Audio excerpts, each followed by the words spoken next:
Welcome to tutorialsinhand.com. In this video tutorial, we are going to see how to find the SC value of any character in Java. Now, if we talk about SC value, then this value represents the character variable in number format. That means each character variable is assigned some number ranges between 0 to 127. For example, if you check the SC value for A, it will be 65. Similarly, for each character, there is certain SC value associated with it, and that SC value is some integer number. For example, if we see this char C, that means character C variable is having the character A assigned to it. And for now, if we want to check the SC value for this one, then what we need to do is we can simply assign this to one integer variable. For example, C. And now if we assign it to this one, we don't need to typecast it. Generally what you do is we can typecast it to something like this, to int. So you can do it. Even if you don't do it, it will automatically typecast this character type to integer, because integer is larger than the data type of character, right? So we are not typecasting it externally and let it do it automatically. And now if we print this SC value, then you will see that it will print the SC value for character A. And let's now execute this and see 65 is getting printed because SC value for this character A is 65. Let's make it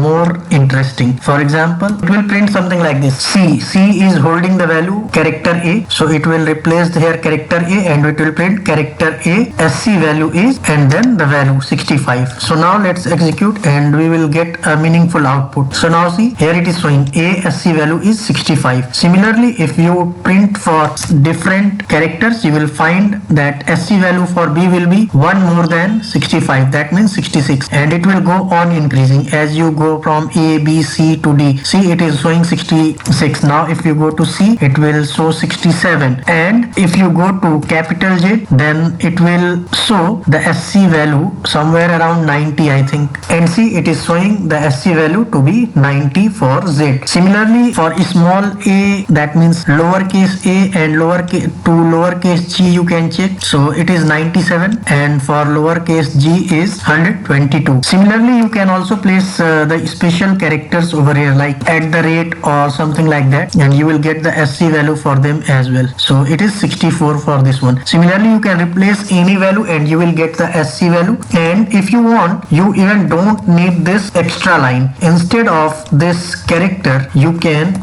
take it as integer and then directly print this variable integer, and it will show the SC value. And in that case, let's remove this one first, and it will show you the SC value for @. Earlier it was showing 64. Now if we check whether we get the value 64 or not, let's see, we are getting it as 64. So see, you can directly assign the character to integer variable and then print its value. It will print the SC value instead of character. So if you change this to character, then it will print the character itself, that is @ will be printed. Now if we assign it to integer data type, then it will convert its value to its SC value and assign it to this data type, and if we execute it, we will get the SC value for that. And for SC value for @ is 64, and that is getting printed over here. So we can get the SC value for any character similar to this, and in the next video tutorial we are going to see how to print A to Z using for loop. So stay tuned, and I expect that you enjoyed this video tutorial. Please like and subscribe our channel to help us motivate. Thank you.